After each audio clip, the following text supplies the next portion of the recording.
Good afternoon, ladies and gentlemen. If you can hear me, my name is Mike Wiesahan. I'm going to be sitting, after we talk to the legal department, sitting in as a pro tem chairman of the commission today. Before we get started, if anybody who's planning on speaking today, if you could make sure and grab a blue sheet off of the corner over there and make sure you fill all that information out, we would appreciate it. And just bring it to the podium when you go up to speak. Do we have, Leah, we have somebody can swear everybody in right now? Yeah. Yeah, we'll have Jarrell swear people in. Okay. If you do plan on speaking today, if you could please stand if you are able and raise your right hand so that you can be sworn in, we'd appreciate it. Thank you.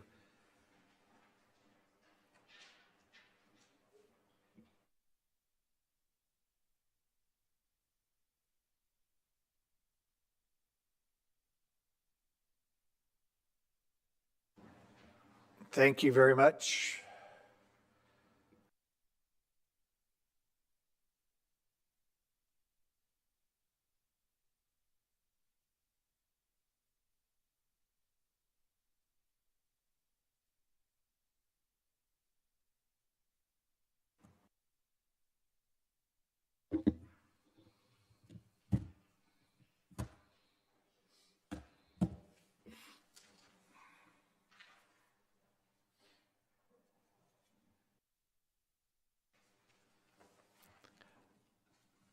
Okay, we just have to wait for legal to get here and then we will move forward. So just give us a second.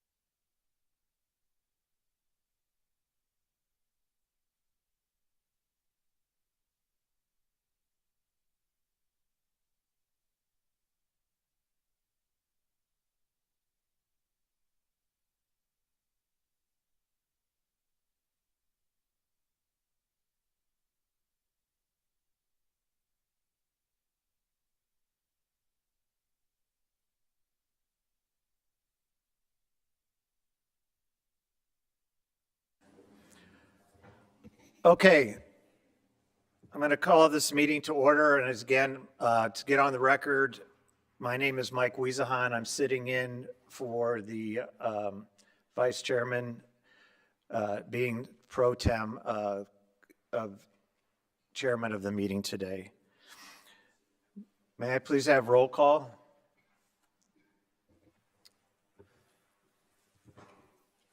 Commissioner Barry. Here. Commissioner Garib. Here. Commissioner Kohler.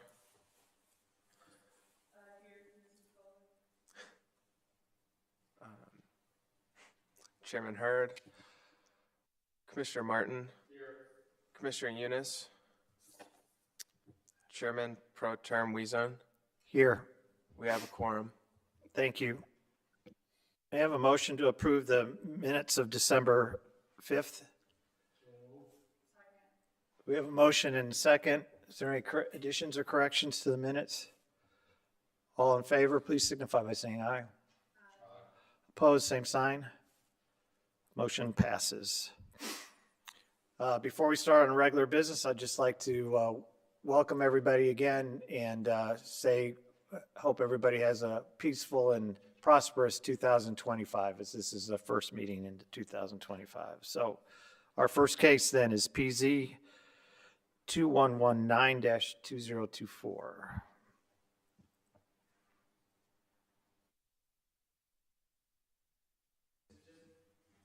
Just a minute. The city's going to go ahead and present the case first, and then we'll call everybody up. We'll call everybody up to speak. We'll have time for the public to address each case too. So.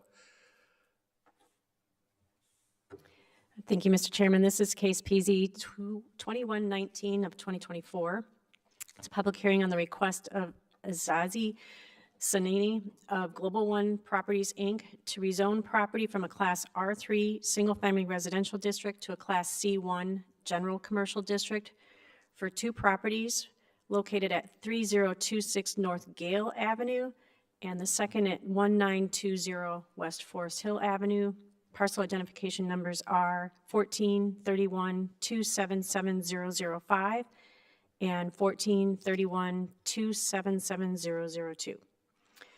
So again, the request is to rezone two properties. Both are currently classified as R3 single-family residential, and the request is to change that zoning to a Class C1 general commercial with the intent to expand an existing convenience store gas station at the corner. I'll just scroll down to the zoning map for reference. So we're at the southeast corner of Forest Hill and Gale. The gas station is currently zoned C1, located here. The two properties of your review for the rezoning are located, one to the east and the second to the south. So the subject properties are currently developed with a single family home on each. As you can see, the surrounding zoning for these properties are single to the east and south, and then at that corner again is the commercial C1 zoning that both properties are requested to be rezoned to. The properties were developed as residential homes. The convenience store was rezoned in 1978 to the commercial and granted a use with approval, which now we call special uses. It is a permitted use in the C1 current general commercial district. With our rezoning review, we look at the LaSalle factors, and with each factor, we were able to review that a rezoning classification would be appropriate. With the conclusion from staff, we recommend approving the request to rezone each property to a Class C1, primarily because we do have existing C1 zoning immediately adjacent to the subject property. Can I answer any questions? Any questions for staff? Leah, what's the plan for the development, for the expansion? Is he moving the gas pumps or? We don't have an actual development plan present for review, and perhaps the petitioner can speak more clearly to that, but our understanding, there is intended to be an expansion of some form. Any other questions? Seeing none, if the petitioner would like to come forward, please state your name and address for the record. Azze Sanany is my name. The address is 1930 West Forest Hill, which is the commercial property now. And she stated the properties that are being rezoned are 3026 North Gale and 1920 West Forest Hill. Our proposal for rezoning for those properties is to expand the mini mart that we have now, or to put a new building, a new separate building on the property. As far as the question that I heard about the pumps, as of right now, I don't think we have any plans on adding any more pumps. We have 4 that are fine. The only thing is either the expansion of the regular building that we have now, or to build a whole new building, in general, just a brand new building, with leaving that one there. Okay, anything else you'd like to add? That's about it, unless there's any other questions that were not addressed. I think. Any questions for the petitioner from the commission? Seeing none, thank you, sir. We appreciate it. Thank you. At this point, I'd like to open public testimony. Is there anybody who'd like to give testimony for or against this case? Please come forward.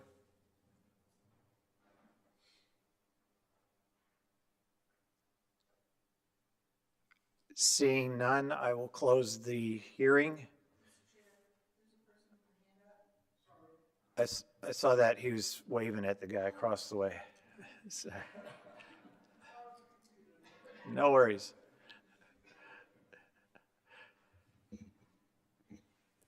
Again, I'll close the public portion of this hearing. May I entertain a motion? Finding of facts. Oh, wait, findings of facts, please. Existing uses of property within the general area of the property in question, no negative impact. The zoning classification of property within the general area of the property in question, no negative impact. The suitability of the property in question to the uses permitted under the existing zoning classification, no negative impact. The trend of development, if any, in the general area of the property in question, including changes to land use or prior amendments to the zoning district regulations, thereby altering conditions for use and development of property, no negative impact. The suitability of the property for the use or uses proposed by the proffered amendment, no negative impact. The investigation of other suitable ways to accomplishing the proposed purpose of the mandatory petition, no negative impact. The health, safety, and general welfare of the city and the general and immediate area of the property subject to the amendment in particular, no negative impact. The enjoyment of property by neighbors for its intended use, no negative impact. The granting of this amendment is consistent with the purposes and intent of the Development Code. It is, no negative impact. That granting the amendment is consistent with the purpose and intent of the adopted plans. It is. Was there any additions, corrections for the statements, findings, of facts? Seeing none, may I have a motion? Move to approve as submitted. I'll second. We have a motion and a second. Commissioner Barry, Commissioner Grieb. Any discussion on the motion? All in favor of the motion, please signify by saying aye. Aye. Opposed, same sign. Motion passes. This will go in front of City Council on what day?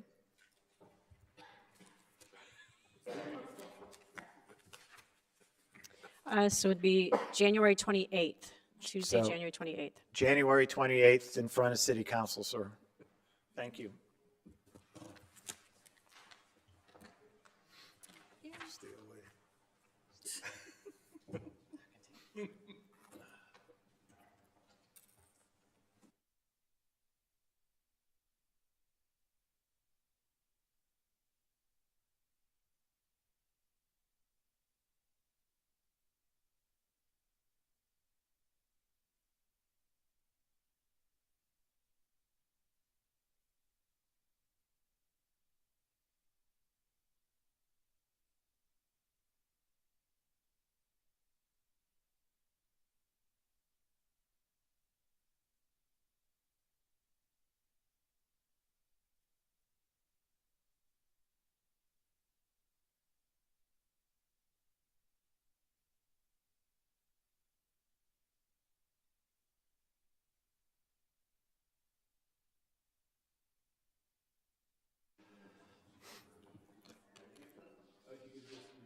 You didn't sign it yet.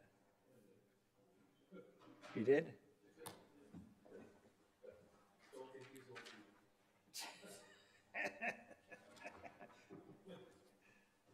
Oh, I know, because Teresa didn't mark yay or nay.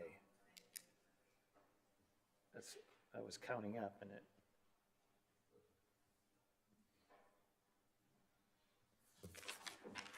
Okay, thank you. Next case, PZ 1888-2024. Mary Lynn?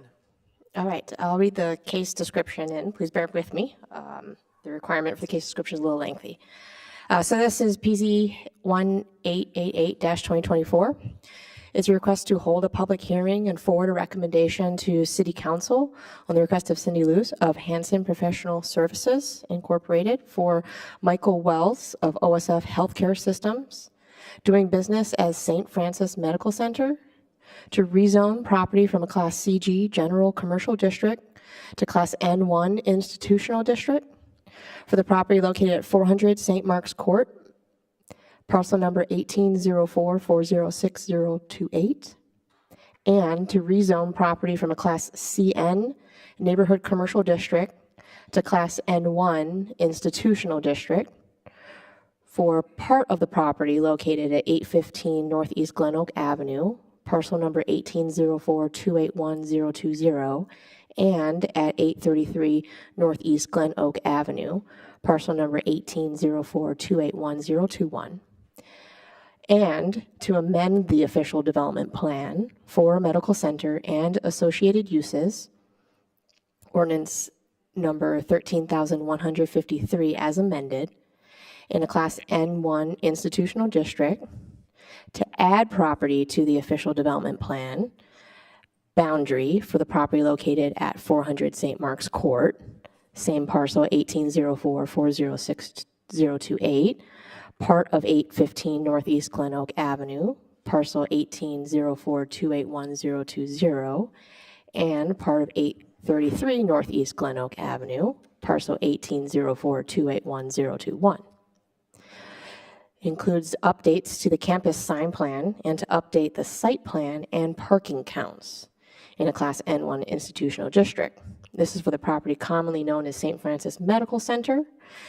It's located at 507 East Armstrong Avenue on PIN 1804279022, 703 Northwest Bryan Street, parcel 1804457022, address 510 and 519 Northeast Glendale Avenue, parcels 1804431024 and 1804428016. Addresses 420, 504, 515, 530, 801, 810, 815, and 833 Northeast Glen Oak Avenue, with parcels 1804403009, 1804403013, parcel 1804260023, parcel 1804281019, also 1804282001, parcel 1804281020, and parcel 1804281021. Also addresses 1310 and 1315 North Missouri Avenue, parcel 1804260023, including addresses 401, 445, and 700 Northeast Greenleaf Street, that with parcels 1804403008,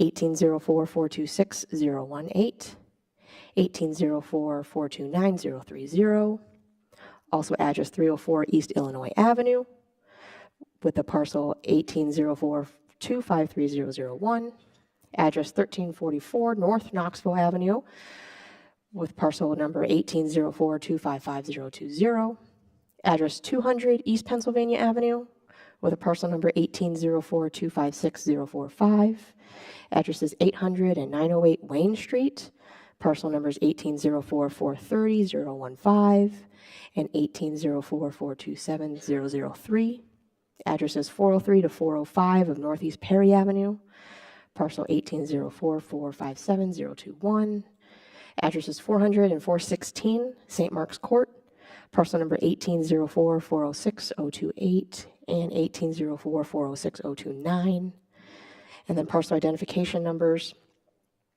as listed: 1804406021, 1804403014, 1804260022 in Council District 3. All right. So before us this afternoon, OSF is asking to update their official development plan. This is amendment number 9. Their last amendment was in 2018. And so this request primarily is to update their site plan and their campus sign plan to reflect the completion of buildings that were approved in the last amendment. For example, the construction of Missouri Avenue and some parking decks in the Cancer Treatment Center. So the site plan reflects those, the completion of those projects to update it. A wayfinding sign plan is being updated to reflect the changes on the campus, new naming conventions for the parking decks for one reason to update their sign plan. And then similarly, along that same vein, updating their number of their parking counts now that some parking structures have been completed. They're also adding some property that has been acquired, and so that is tying in with the rezoning portion of this request. So this map is the current zoning of their campus. The campus is in the N1 institutional zoning, so that's the gray, and your red is outlining the different, the number of parcels and properties that were read off as included in their boundary. And so here at the corner, the roundabout with Pennsylvania Avenue and Glen Oak, there's property, two of the partial parcels that are asking to be included into the boundary and subsequently zoned to match the N1 designation. And then on Spalding, we have 400 St. Mark's Court, which OSF has acquired and are using for medical offices there. It was previously also a medical office, and so they're asking to add that property recently acquired into their boundary, into their official development plan, and rezone it from CG to N1. So that's kind of the nutshell of this proposal. On the development items, so in your packet, you were given the current draft of this development plan. So the purpose of the development plan is it stipulates the specific development items for the campus and for OSF to include all their uses and their signage requirements, setbacks, screening, landscaping requirements are all identified in there. Many of those elements are not changing by this proposal. Again, it's primarily to add some property and then provide the city with their sign plan moving forward for their campus-wide wayfinding requirements. So on the development items that really are a focus of this amendment is their boundary. We're adding a couple parcels, part of 2 parcels around the roundabout. The remainder of those parcels will become part of the right-of-way. After that roundabout project, it's kind of a cleanup at that intersection in terms of including the property into the OSF boundary and the remainder being right-of-way. And then we're adding 400 St. Mark's Court. We're in support of adding those properties. We have their sign plan. So in the appendix of their development plan, they identify the different types of signs, the size and height of them based on their intent and location. And then each sign would require a permit still, and there's administrative approval for the specific location of those signs. The building and setbacks item would pertain to the addition of the 400 St. Mark's Court, as there's an existing building there. And so this amendment would allow for incorporation of that building as is.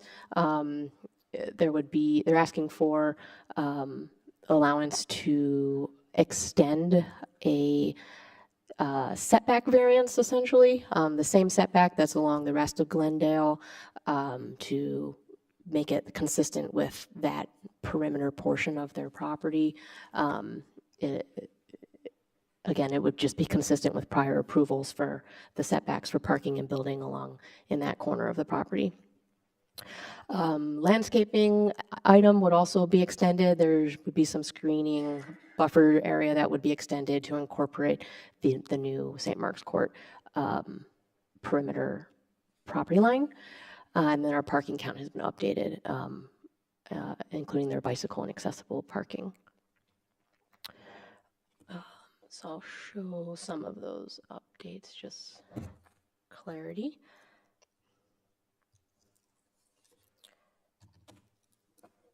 Okay, so there's here another roundabout. So this area is being asked to be incorporated into their boundary. Right now, it's outside of their boundary. And then moving over to Spalding, they're asking to add this parcel here, St. Mark's, and then extending this 15-foot building setback, 0-foot parking setback is illustrated by that kind of green golden color. So it's the same as the treatment further into their campus. All right, and then similarly, they'd be extending their buffer area for screening along this new perimeter line for the campus plan. All right. So this, like mentioned, it's amendment number 9. The first adopted plan was in 1991. Other elements of their plan are not being altered under this amendment. But the other variances would carry on that were previously approved.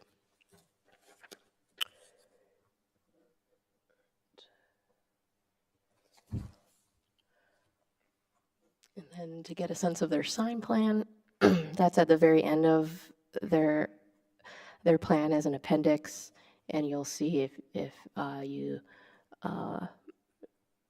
you have it in front of you, there are different sign boards. So they're stipulating the different types, and then they provide a map to tell you where each kind is located. You know, their general location.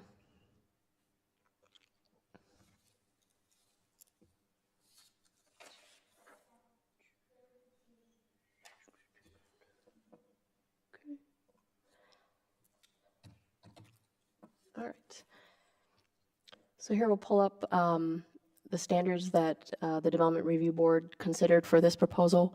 For the amendment to the official development plan, that part of the request, we find that the standards are all met by this proposal. And then for the rezoning of the 2 parcel or the 2 different areas for property to be added in, there's a rezoning request to add it, to have it rezoned to their institutional. And so we reviewed the LaSalle factors, the 7 LaSalle factors for that rezoning petition. And we do find that those factors are in support of the rezoning for the consistent N1 institutional zoning. And our recommendation is to approve. It would include that setback and landscaping conditions for 400 St. Mark's Court, and then a condition that there would be parking lot perimeter landscaping or alternative landscaping plan would apply in the event of redevelopment of 400 St. Mark's Court. And then also noting that previously approved waivers that were already adopted by the official development plan are still in play when those come into factor for any alterations. But that's our summary. Again, our recommendation is to approve the request. Thank you. Are there any questions for the city? Seeing none, the petitioner would like to come forward.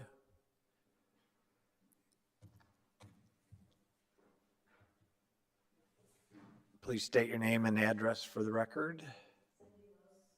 Hanson Professional Services, 7625 North University Street in Peoria. Thank you. Is there anything you'd like to add? No, this is pretty much more of just adding those 2 properties in and then cleaning up all the things, bringing it up to date with the current codes. A lot of them have changed for parking and bicycle parking since the last update. So it's just bringing up to current city codes, all of those different pieces, and then adding the properties. Okay, thank you. Is there any questions for the petitioner? Seeing none, thank you, Cindy. Thanks. Is there anybody that'd like to give public testimony for or against this case?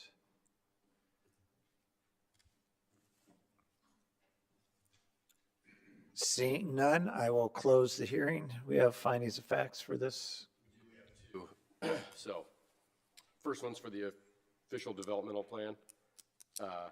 The adoption of the official development plan and maintenance of uses permitted or designated in the plan will not be detrimental to or endanger the public health, safety, morals, comfort, or general welfare. It will not.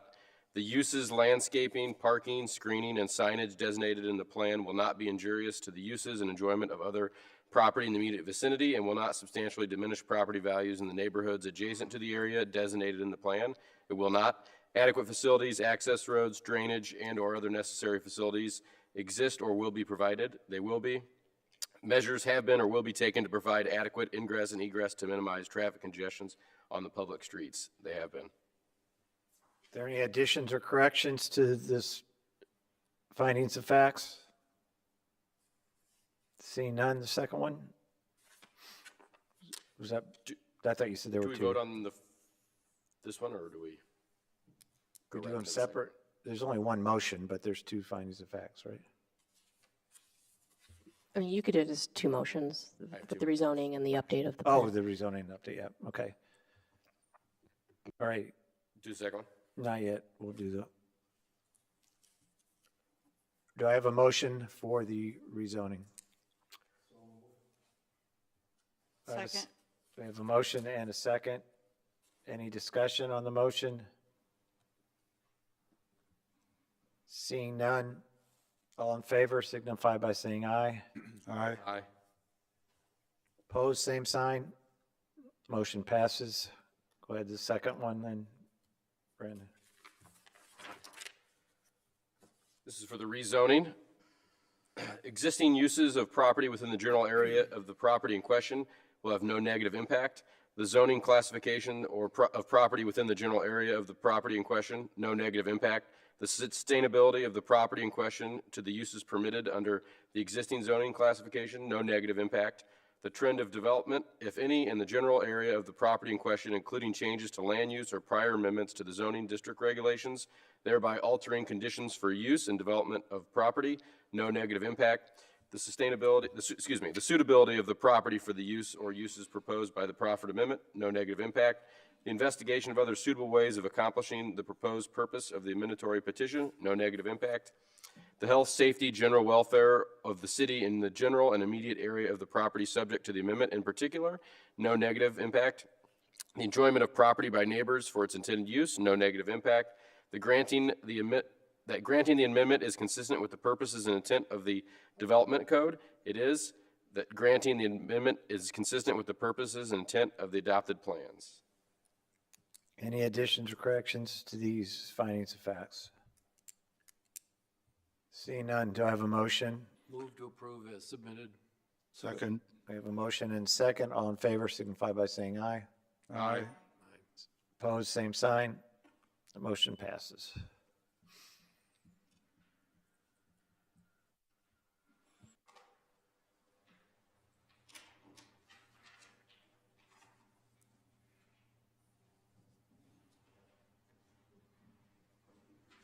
Thank you, Cindy.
Okay, in our next case, PZ 2100-2024.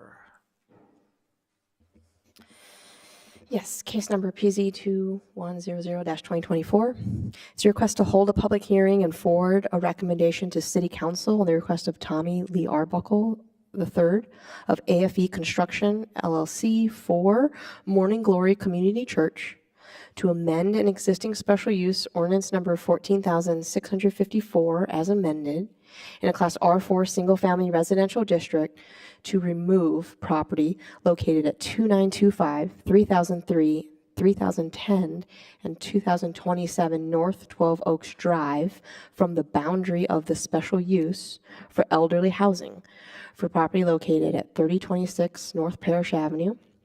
Addresses 2902, 2925, 3003, 3004, 3006, 3008, 3009, 3010, 3015, 3019, 3020, 3021, 3022, 3024, and 3027 North 12 Oaks Drive, and address 1010 West Forest Hill Avenue. The parcel identification numbers are 1432, 204, 002 through 012, and parcel 1432, 226, 002 in Peoria Council District 2. So this proposal is pertaining to property that currently is in a special use for elderly housing.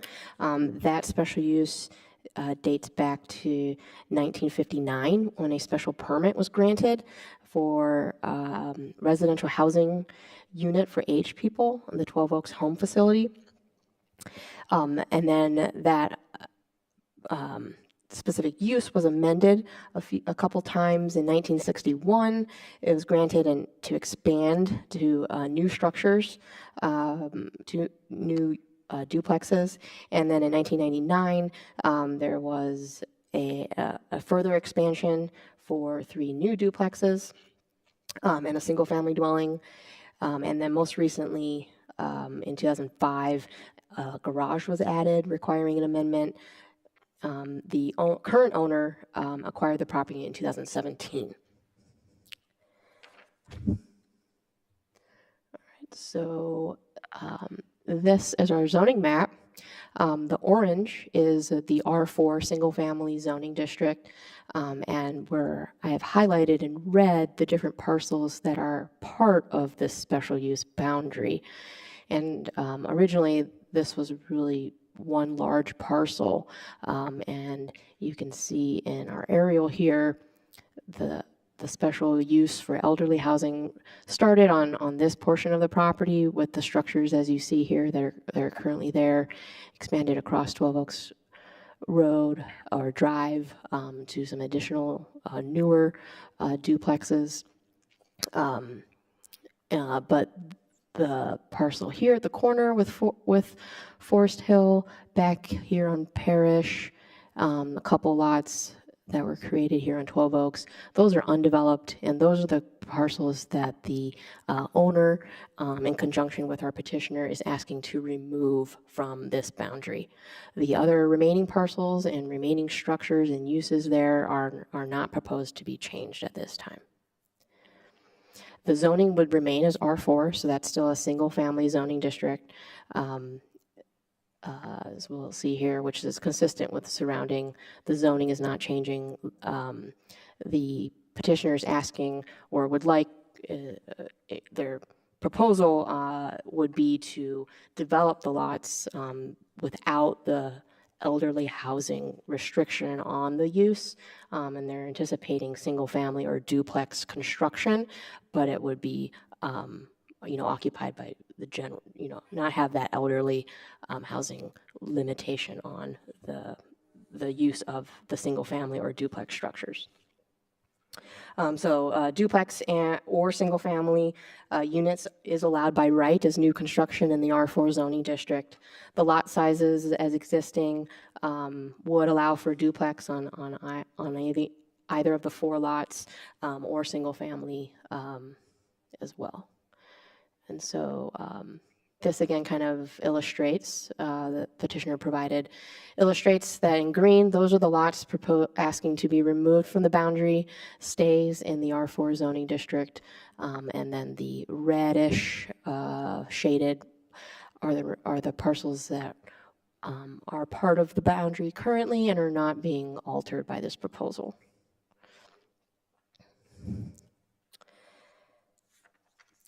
Our development review board reviewed this request, and we do find that the standards are met for this proposal, and we recommend approval to remove the lots. So they're specifically lots 1, 3, 8, and 9 of 12 Oaks subdivision from the boundary of the special use for elderly housing. So that's our summary of their proposal. Are there any questions for the city?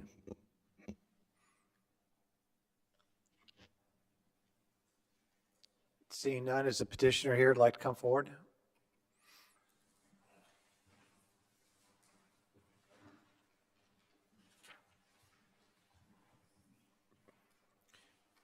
Could you please state your name and address for the record? Sure. I am Tommy Lee Arbuckle III. I am one of the managing partners of AFE Construction. Our main headquarters is located on 2216 West Altofa Drive, Suite number 2, here in Peoria. Thank you. You may proceed. Is there anything you need to add, or? No. Just wanted to say, regarding this petition, we were approached by the church that owned the property there, and their desire, as you kind of seen, has not been any other new homes developed there in that community. I think since 1999, so it's been a while since anything's been put up. And then the other properties that they've owned, there are individuals that are occupying those that are not within that elderly range. And so one of the things we talked about to promote the sale of the duplexes, we're seeing individuals that are either young professionals purchase duplexes, and then they would allow their elderly, parents to occupy the other side of it. With that restriction, it would limit what we're seeing in terms of new people purchasing duplexes. I think the ordinances, when it was created, was kind of a little bit outdated from what we're actually seeing now in terms of development and buildings and things that we're doing. So, thank you. Do we have any questions for the petitioner?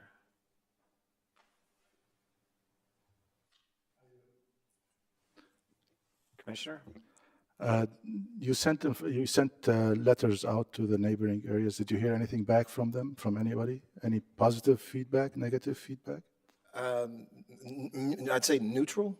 Most people just was wanting to know what we were doing. And so I explained to one of the person that called me and let them know that we were, basically trying to further the development that was already started and had not been, I let them know that, this is an advantage. Anything that we build, as you all know, any other communities that we've built in promotes home ownership as well as increases the value of their existing homes. And so to me, it's a win-win for both the church itself.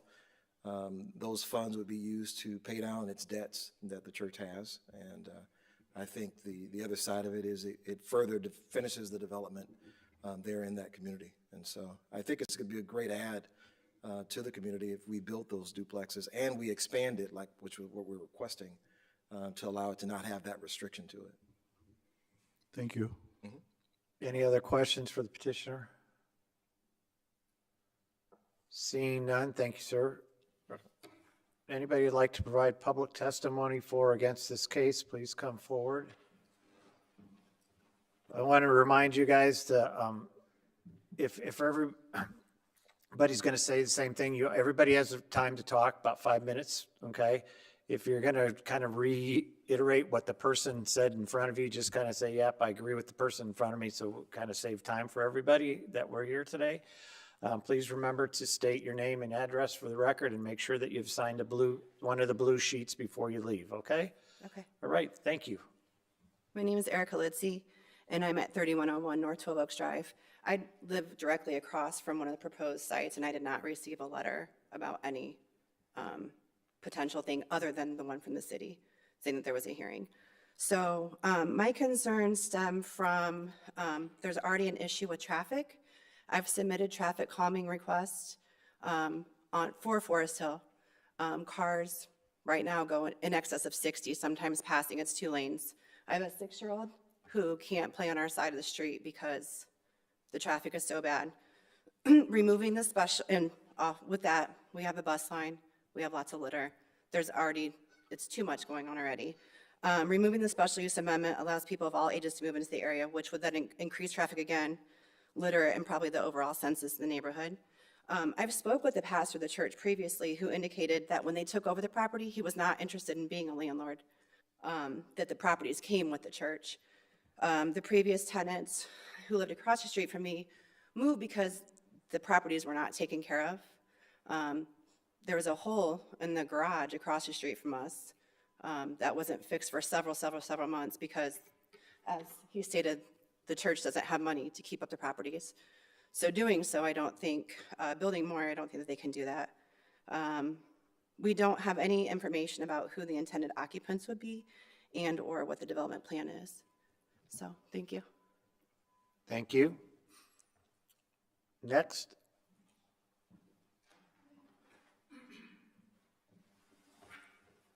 My name is Gary Davis. I live at 3019 North 12 Oaks. We just brought the property back in the springtime, and at that time, you know, we understood that it was an elderly use area. That's why we bought it, because it was nice and quiet, and we was able to talk to one of the neighbors. And when I had it appraised by the VA, there was only some houses on Flagstone Drive and Woodbrook that they comparable to what we bought. If it hadn't been, if we'd have known this, we might not have. But we also, there's like 4 people on those duplexes right there that own them. Everybody else across the street, as far as I know, are renters, but their landlord is the church. So you're not going to have someone who's there come and say something bad about their landlord. So it's, I have concerns about elderly use areas in Peoria. Is this just it, or is it just, you know, it's people that are middle class, elderly, that's my concern. Also, the price range of the duplexes they want to put in back of me and on the side is going to be a big concern. And since it is an elderly use, it's a certain neighborhood, and putting those duplexes and the ones on the side is going to change the area completely, traffic and everything else. So those are my concerns.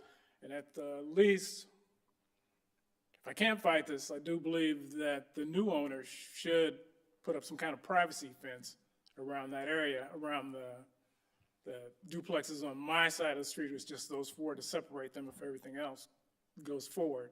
But at the same time, I've just got a big concern about changing the complexity of the neighborhood. Thank you. Thank you, sir.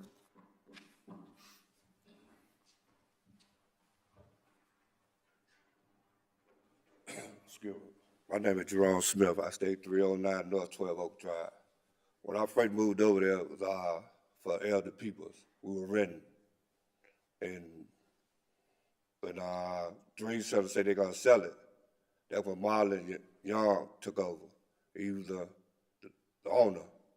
But every time you call to fix something, he take his time come fixing it.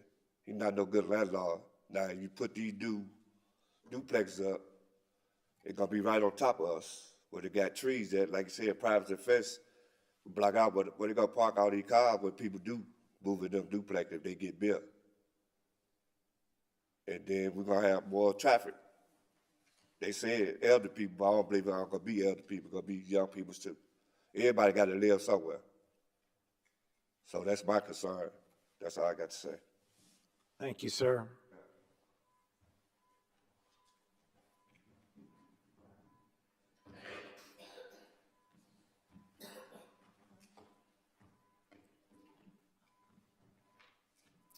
Good afternoon. My name is Cindy Cook. I live at 3109 North 12 Oaks Drive. And just a little history, I grew up on St. Philomena Court, which is just to the north, to the east. My concerns are also about the traffic. It's fast, it's crowded. The university gets backed up all the time, especially, school getting out, people getting home from work. And also the fact that there's no stop sign between University and Sheridan Road, so it's just a quick shot through, and they go really fast. Others, let's see. I worry about the landlords taking care of the property and taking care of their people that are renting from them, if they will take care of problems when they pop up. I talked to one resident a while back, and she said, yeah, my stove went out and I had to buy my own. That person was told, no, I'm not gonna replace your stove, you have to. Well, I always thought if you were a renter, you were renting the appliances too.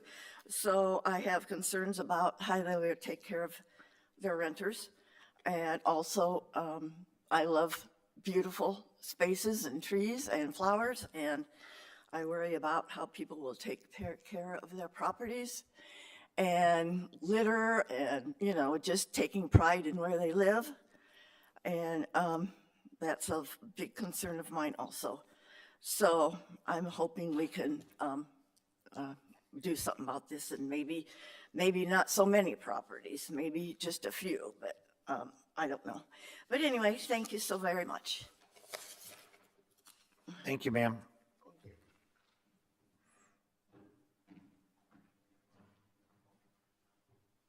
Anybody else?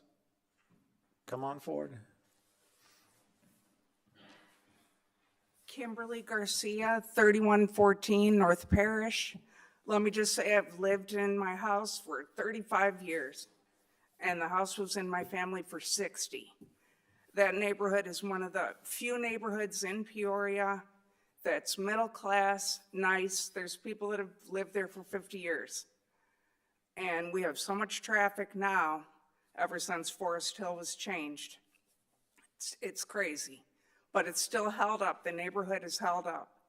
Putting something in there, I don't even know how you could. All of us that live down there know how tricky it is going on that part of Parish, right by the church. And no, the church doesn't look good. It's not been kept up. We have St. Phil's over there, CT Vivian, the Bueller home, enough traffic. I don't think we should be wrecking these core neighborhoods in Peoria. And I feel like there's too many unknowns about this plan. And I can't even imagine 8 or 10 houses or 4 or 5 duplexes being able to go there. Please don't destroy this neighborhood. Thank you. Thank you. Anyone else? Yeah, my name's Dan Rennick. I live at 613 West Florence Avenue, and I represent the North Florence Neighborhood Association, located about a half mile from the proposed rezoning. I just want to say I agree with all the comments everyone else had. I don't have anything further, but we are all also strongly opposed to this. Thank you. Thank you. Anyone else?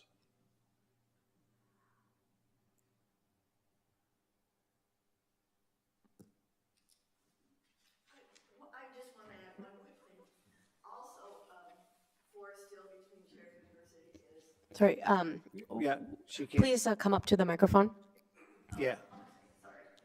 The only other thing I forgot to add is it's a thoroughfare for ambulances and fire trucks. And so that could be a problem also with more traffic and for their getting through, and police, of course. So, because they're going up and down Forest Hill between Sheridan and University all the time.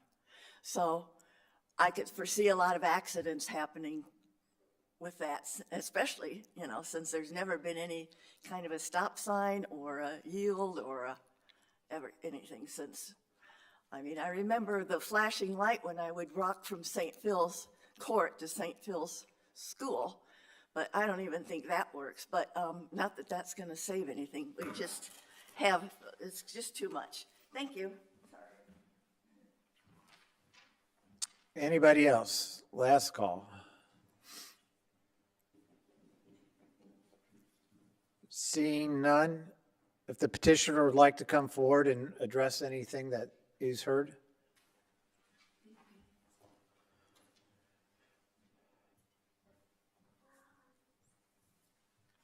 Thanks. We did send notifications to every person that was given to us by the city to send certified mail to, and we've submitted those in our packet as evidence that we did so. As it relates to questions of rentals, these are not rentals. These are actually homes that will be sold to homeowners, so it's not a rental property. So I understand they may have some issues with some other issues that's happening with the said owner, but these are not rentals. These will actually be built to sell for home ownership.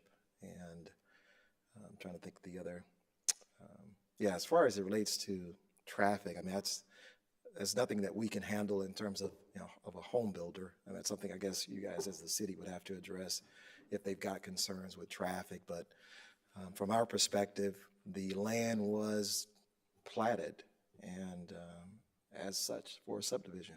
And that's what we're doing. We're not changing anything from that perspective. And again, as it relates to should there be more homes, again, it's already been platted 4 homes. We're simply asking for the special use to be removed so that, as I stated earlier, what we're seeing more younger people purchasing duplexes and having the other side of the duplex for the parents. And so this would provide more of an open avenue for others that don't necessarily meet that criteria to also purchase homes. And as I stated earlier, and some of them even alluded that the other properties that the church own, there are individuals that are living there currently in those duplexes that don't meet the criteria of elderly. And so, again, that's why we're just trying to get it addressed, changed, so that we could develop the property. Thank you. Thank you.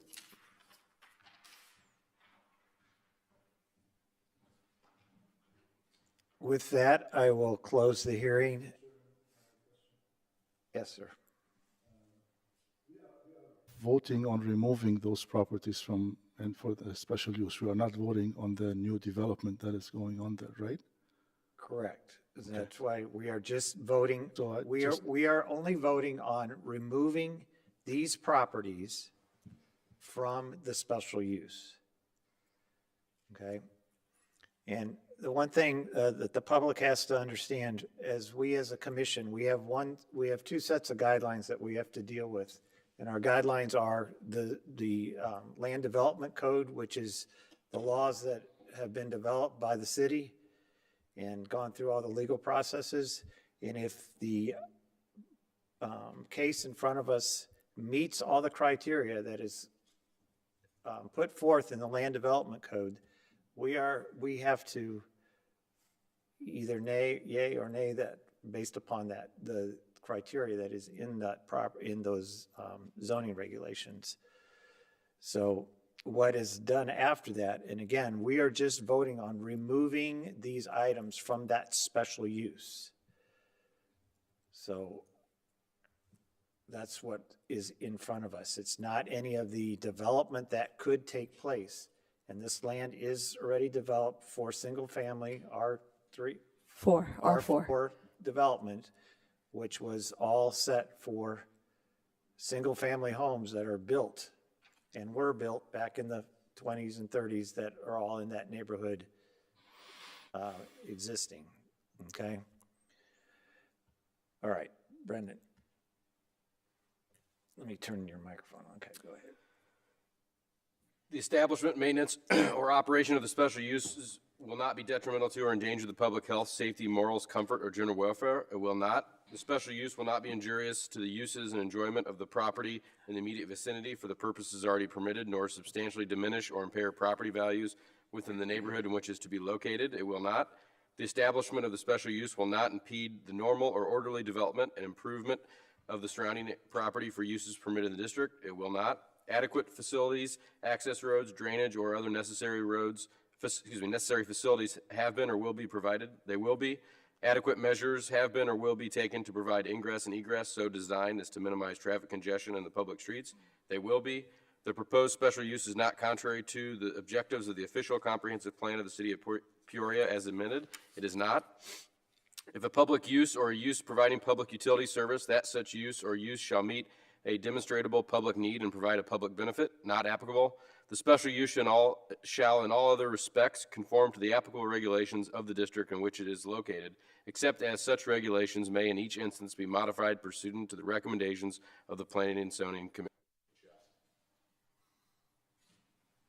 Are there any additions, corrections to the findings of facts? Discussion? Seeing none, may I have a motion, please? I'll move to approve as presented. Second. We have a motion and a second. All in favor of the motion, please signify by saying aye. Aye. Opposed, same sign. Motion passes. Again, this will go in front of the city council on, I forgot what date, January 28th. January 28th. Thank you.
Let the record state that our next case, PZ 2151-004 or 024, has been, the applicant has withdrawn this request for this case. Next case in front of us is PZ 2161-2024. Carrie Lynn?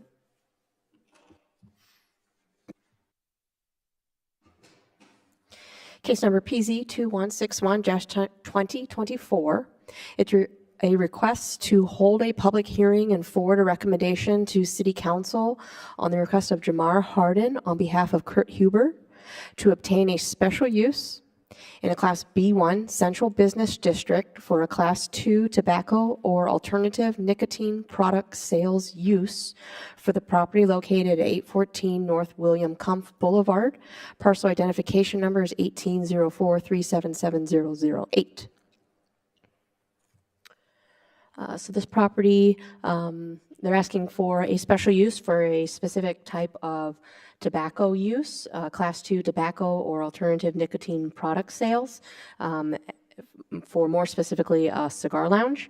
And that type of tobacco use is when their sales is 50% or more are of tobacco or alternative nicotine products, and that type of use is allowed as a special use only in the B1 district.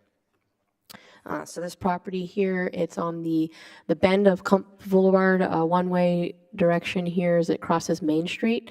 The parcels in the B1, as you see the purple on our zoning map, is our central business zoning district. Surrounding zoning we have across the street is N1 institutional. We have part of a medical campus. We have CG to the south with an adjacent lot common ownership but undeveloped. And we have some recreational uses across the street, also some medical uses in the CG district. And we have some offices lining Main Street in the B1 district. So the proposal here is to use one of the two buildings on the property for the cigar lounge. Currently, there's a barber shop that operates from the more street-facing building. And so the proposal is to use this building back here with the cigar lounge. On their site plan that they provided to you, they are indicating some outdoor patio type use is proposed behind the building on the interior court kind of the two buildings. And then I'll go over some of the development items for this special use request. The specific use, as it's the building right now it's a standalone building. It doesn't have a use right now, so if approved, it would need to go through all the regular permitting and inspections required for their specific occupancy to obtain a certificate of occupancy. Locally, the city, we do have a license requirement for the sale of tobacco, and so that would be a condition of this special use. And we note here that citywide, there's a cap on the number of this type of license that's issued, and we're going to have to ask for that to be increased to 15, and that would be kind of tied in with this request. We did look at the signage on this property as part of the development items. They have an existing freestanding sign. They're not proposing to change that at this time. Any alteration of that would come through under normal permitting to meet the development code requirements. Similarly, there's an off-premise sign. The sign is part of the city's inventory on off-premise signs, but again, any alterations to that would be reviewed independently and need to meet the code requirements.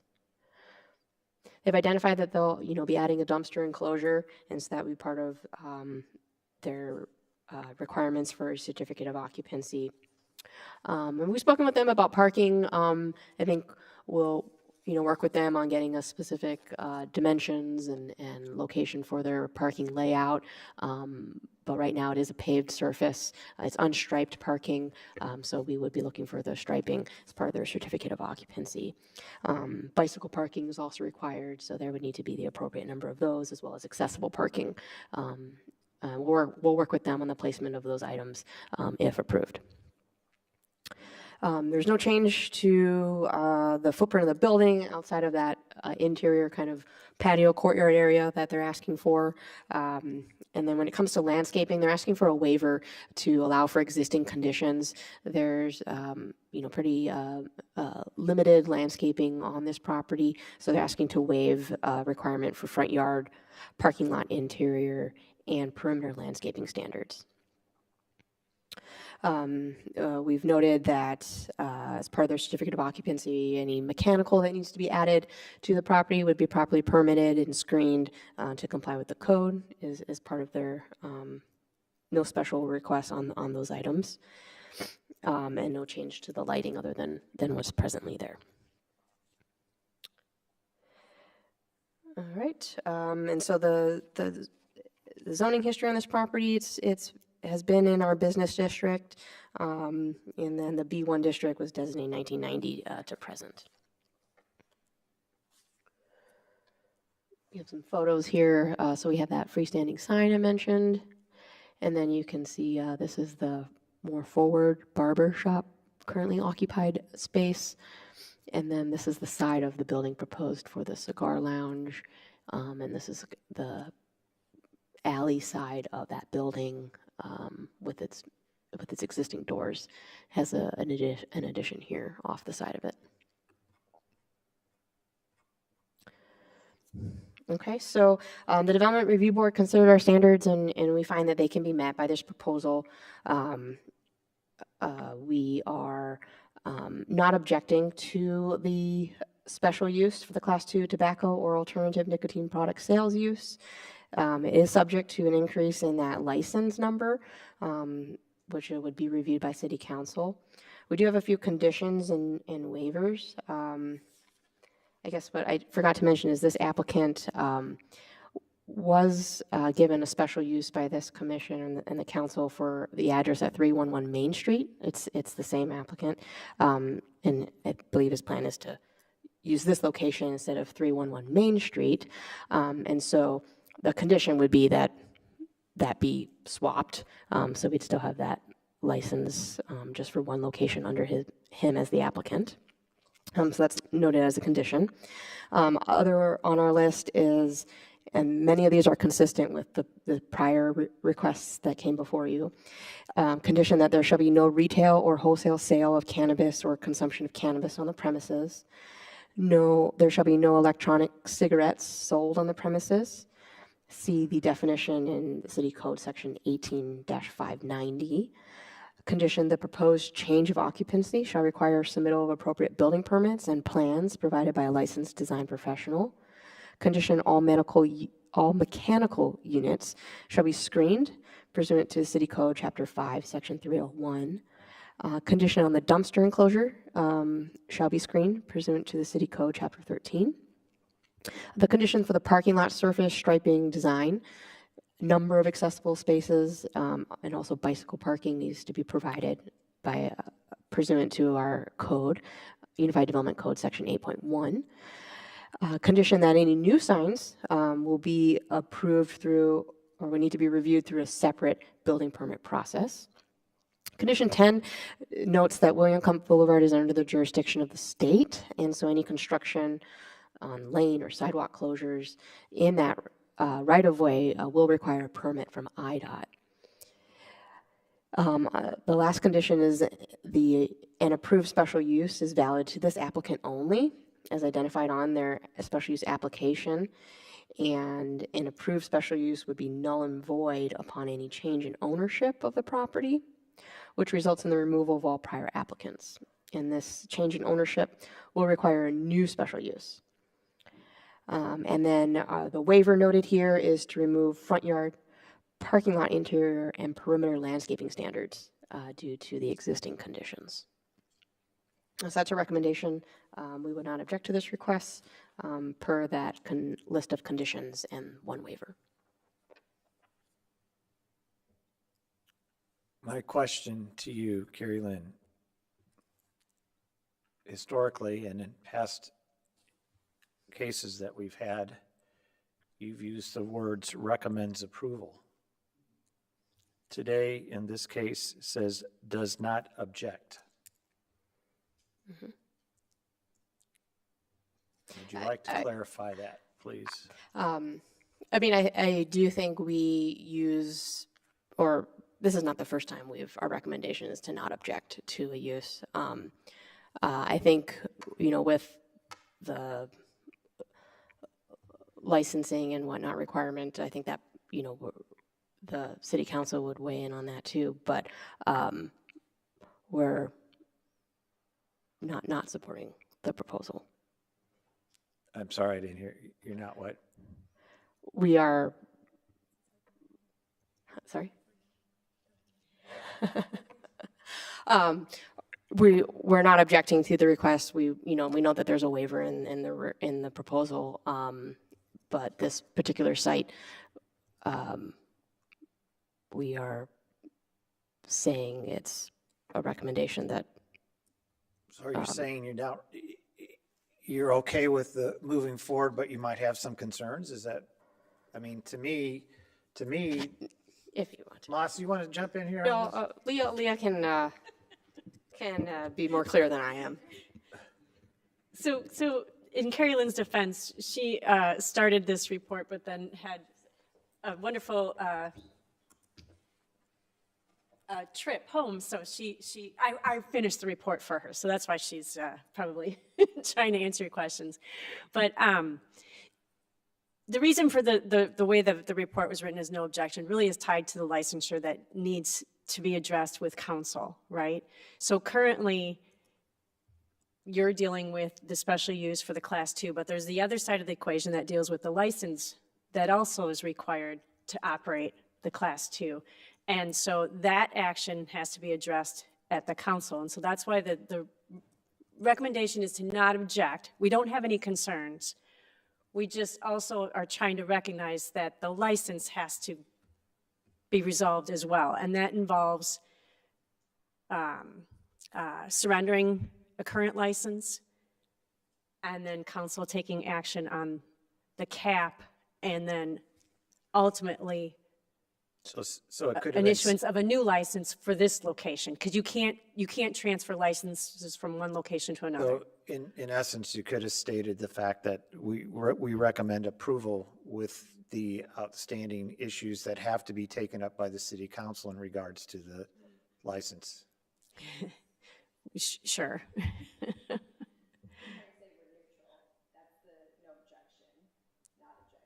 Right. Okay. I agree with the chairman. This is the first time I see that through my tenure here. Do not object. What's that? Sorry? Yeah. But so can you explain to me what's the cap? It says accounting error 14 versus 15. So Right. what is that? And So there is a set cap that was established by council for the issuance of class 2 tobacco licenses. And that I think is currently set at 15. Oh, it was reduced to 14. Thank you, Moss is correcting me. So in order to change that number, that's an act of council, city council's approval. And we expect that to concur or occur at the same meeting on January 28th as this commission's recommendation for the special use of review. That the council will consider changing that cap number, and then hopefully as a second action, we'll consider the special use request as well. Okay, so the same petitioner Correct. has a license on 311. He's supposed to surrender that part of this. So You'll need to surrender that license and Right. then go with this. apply license. for But this. doesn't that bring it down to 14 actually? So why would it? Oh, So there was a little bit of a accounting hiccup that the cap number, it needs to be adjusted, but not because of this particular applicant's request. It's an accounting error that occurred before this location on William Kumpf was submitted. So it's an accounting error on the city's part that we're going to correct, or we're going to ask the council to correct at the January 28th meeting, that at the same time, if they approve, will also allow for the consideration of this license location. It sounds confusing. It's nothing, it it's is a not little the bit applicant's confusing. I fault. just want to make sure that the council understand that, Yep. It's not That's- because of the petitioner, we're now asking for an additional license versus, And the report that I will be preparing, co-writing with our legal department will outline that complete story so with to this them. now we'll have 15 total? I believe that the current number of licenses actually issued is 15, and that's why there's a clerical error with the 1415 number that we need to correct. And then, and we're kind of this, I'm not trying to predict what the council is going to do, but the scenario would be if this applicant, Mr. Harden, surrenders his 311 main application, 15. it will be basically a wash. It won't necessarily be an increase because of his application. It'll be a correction on an accounting error on our part. So And I'm sorry I don't mean to make it confusing. We will certainly outline all of that in the report to the council as well. So if there's currently 15, he surrenders one and then reapplies for the same thing, it still goes back to 15. And That is that's the information we need to convey to the councils on the 28th. I just have one more question. The surface parking lot, one of your conditions says parking lot surface. And some of the renderings that he has for the sign shows like it's a new surface. Are we asking him to put a new surface there? No, I Because think we're the just asking surface- for striping, just the striping to make The the parking. surface there now is technically not a surface. I don't know. I mean, I drove by, it's very, and I don't know how he can stripe that existing surface now and make it legible. I mean, it's a little funny surface as it is now, deteriorated, You're speaking to the surface only? We'll make sure that whatever it is or isn't, it has to comply with our hard surface requirements and appropriately striped. Okay. Yeah. And back to the 1415 issue, I was just going to ask if, there probably isn't a way to make this happen, but if the intent of the city council was 14, is there a way to allow this one, but then keep the cap at 14? So again, it was an accounting error. The cap should really just be 15 based on the current number of licenses that are issued. Okay. We had an accounting error that prematurely reduced it. It should really just be 15. But did the council originally say 14? Oh. Gotcha.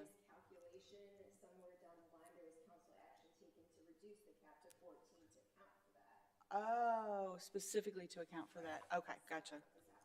Thank you. So not anything No, of nothing his negative. action, it's, yeah. Okay. Thank you. any other questions?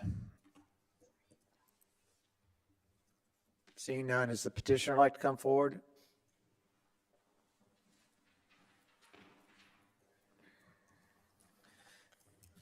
State your name and address for the record, please, sir. Jamar Harden, address is 1720 West Willowwood Drive. Thank you. There is, the pavement is new. I think Kurt Hubert, he redid it around like July, August, so it's completely brand new. Okay. So, Are you okay with all the waivers? I mean, all the, yeah, it was a little confusing at first, but I understand what she's saying now. But you yeah, understand what everything's going on? yeah. Okay. Is there any questions for the petitioner? I do. So I don't want to go beyond the reasons for why you don't pursue the 311, but is this going to be another 311 or is this going to be for sure 311 pursued? was a cosmetic problem that it was going to cost too much money to do, and there was residents above. This is a standalone, so it's a lot better. Location is why I did that one. And there'll be ventilation and Yeah. everything else. Okay. Thank you. Any other questions for the petitioner? Thank you, sir. Yep. Does anybody like to give public testimony for or against this case? Steve? Seeing none, I will close the hearing. May I have the findings of facts, please? A, the establishment, maintenance, or operation of the special use will not be detrimental to or endanger the public health, safe, morals, comfort, or general welfare. It will not. The special use will not be injurious to the uses and enjoyment of the other properties in the immediate vicinity or for purposes already permitted, nor substantially diminish and impair property values within the neighborhood in which it is to be located. It will not. The establishment of the special use will not impede the normal and orderly development of the improvement of the surrounding property for the uses permitted in this district. It will not. Adequate facilities, access roads, drainage, and/or necessary facilities have been or will be provided. They will be. Adequate measures have been or will be taken to provide ingress and egress so designed as to minimize traffic congestion in the public streets. They will be. The proposed special use is not contrary to the objectives of the official comprehensive plan of the city of Peoria as amended. It is not. If a public use or use providing public utility service, that such use or service shall meet a demonstrable public need and provide a public benefit, not applicable. The special use shall in all other respects conform to the applicable regulations of the district in which it is located, except as such regulations may in each instance be modified pursuant to the recommendations of the Planning and Zoning Commission. It shall. Any additions, corrections, discussions on the findings of facts as presented? Seeing none, do I have a motion? I'll make a motion to move with staff recommendations. Second. We have a motion and second. Any discussion on the motion? Seeing none, all in favor of the motion signify by saying aye. Aye. Opposed, same sign. Motion passes.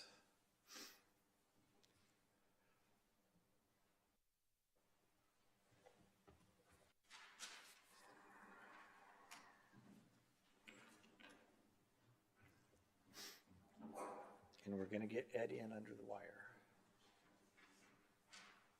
We're going to get you in under the wire, Ed.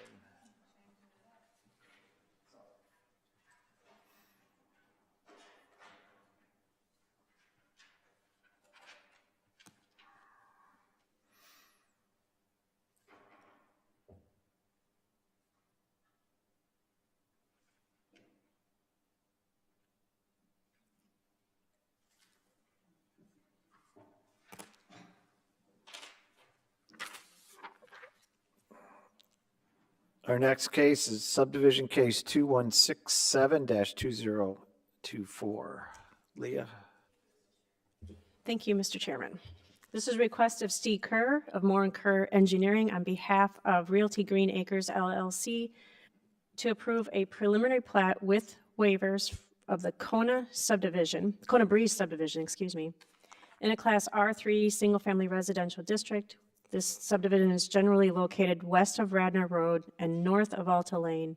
The property is identified as parcel identification number 08253000039. So the petitioner is proposing 34 single-family residential lots and 15 duplex lots on 19.15 acres. So let me just scroll down to, here's the parcel. Alto Road on the south, extending north 19.15 acres.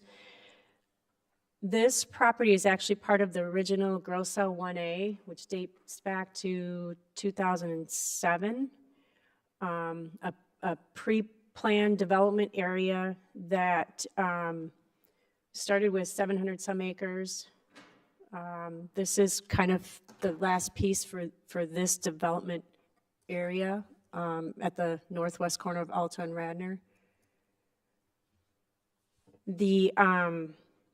As part of the Grow Cell 1A, there was an annexation agreement that had a lot of terms and conditions, one of them being the density. This property is R3 single family, which as a traditional district density would have a maximum of 7.26 dwelling units. The annexation agreement for Grow Cell 1A limits density to 2.66, which this proposed development subdivision does comply with. The lots range in size from 0.14 acre to 0.43 acre. The total dwelling units between the single family and the duplex is 64 dwelling units. You can't see from this view, and I apologize. There are, this plat does connect to the east with previously platted sections of this development. So we've got a connection to the north and it ties into the east, and then there is a connection to the south to Alta. So multiple points of access. The plat does include a cul-de-sac that has a length of 693 feet, which exceeds the maximum allowed within our Unified Development Code of 400 feet. So there is a waiver to request that cul-de-sac length extending from 400 feet allowed to 693 feet. Staff does not object to the cul-de-sac length just based on the development pattern of this area in general. There have been other cul-de-sacs of excessive lengths beyond 400 feet that have been approved. Okay, and that coupled with other access points in this subdivision, we are not objecting to that waiver request.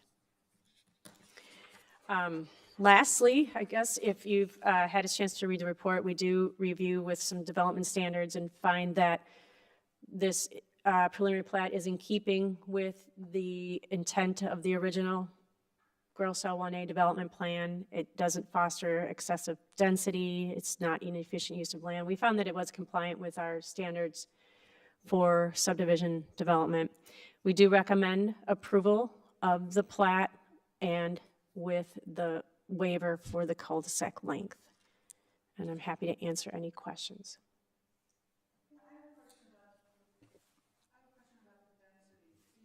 The annexation plan called for 2.66 dwelling units per acre. And this plat does meet that density. The way that we calculated it is not just per plat, but it was based on a development area that was preset 10 years, back when we were originally going through the approval process for this Grow Cell 1A. There were multiple developers a part of the annexation. And so this particular 19 acres is actually part of a little bit larger area that extends a little bit north and east that as a whole meets the 2.66. Okay. And I'm sorry that wasn't clear to you. Because it says the proposal is 3.34. Yeah. Okay, I got it now. So since 2007, we've been platting in phases. We never expected this to develop all at once. We've been keeping track of the density numbers to make sure that it stays within the 2.66. Overall. So sometimes it may be a little bit more, sometimes it was a little bit less. Okay. But we kind of knew the overall plan going forward that we would still, kept track. The density, just for kind of informational, is really tied to sewer capacity. So it's a bit of a hard number that, again, when we were negotiating with the annexation agreement, the development of this whole 700 some acres, that density capacity really factored into the density of the 2.66. Oh, thank you. Just to follow up on the question on the density. And just to make sure that I also understand, I'm not opposed to this, but just to understand the principle behind the density. But it says, the letter from Steve mentions the substation at 8.13 acres. So it seems like the number of lots included the substation, which we know it's not going to be developed, right? Yeah, so. If you take that out, the Yep. number of lots will be less.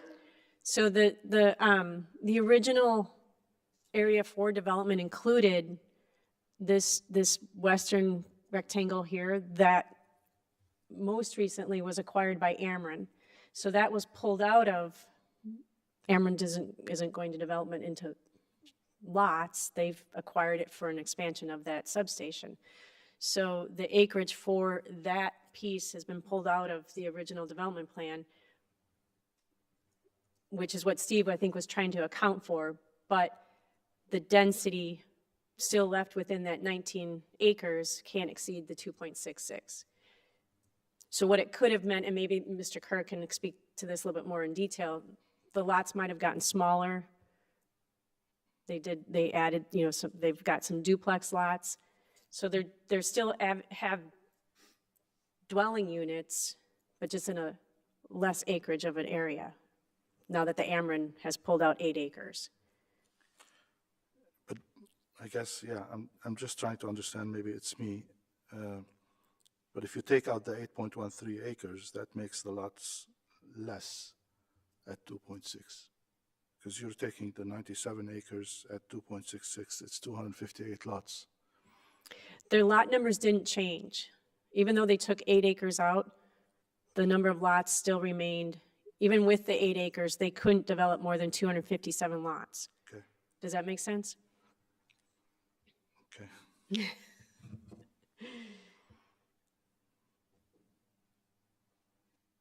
Any other questions?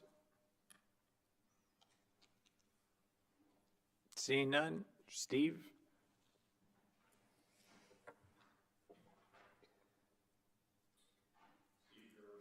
In 03 North Woodlawn Court, Peoria.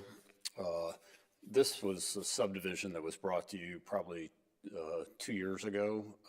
I don't know if it came to the commission or not, but we had a preliminary plat approved, and then in that time, Ameren came and basically was going to expand their substation and bought a certain portion of the property, and that's what's brought us back here again.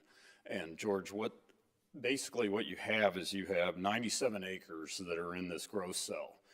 And then that has a certain density that allows 258 lots. And this is the last piece. And the total developed is 257 lots. Just because Ameren buys that property doesn't mean that gets sucked out of the total area.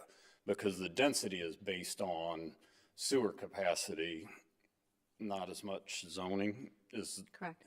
So we're not changing the number of lots. We're using the sewer capacity that's allowed for this entire development. And so that's how we shot for staying under the 258 lots.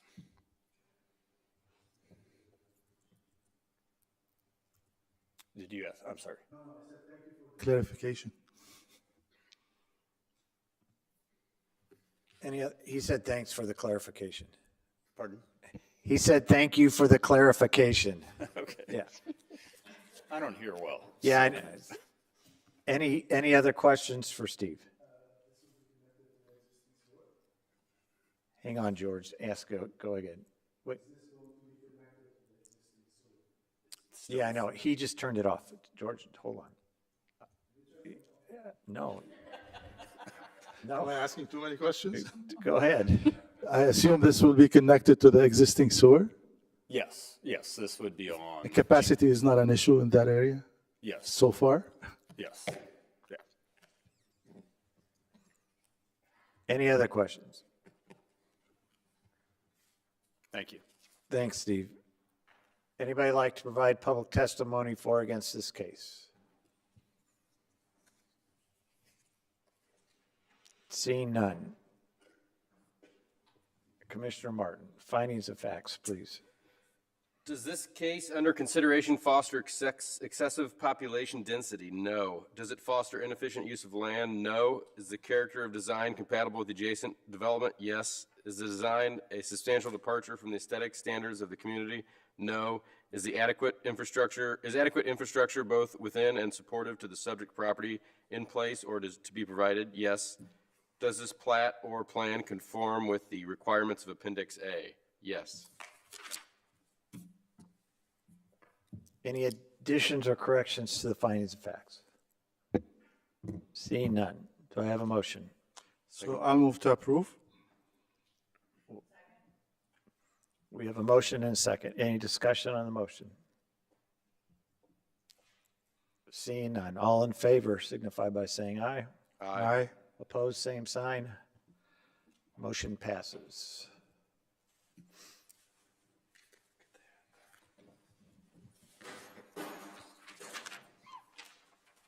Is there any citizens that'd like to take this opportunity to address the commission? Any old business? Any sir. new business? Nope. Move to adjourn. We have a motion to adjourn. Do I have a second? All in favor signify by saying aye. Aye. Opposed, same sign. See you in February. Here you go.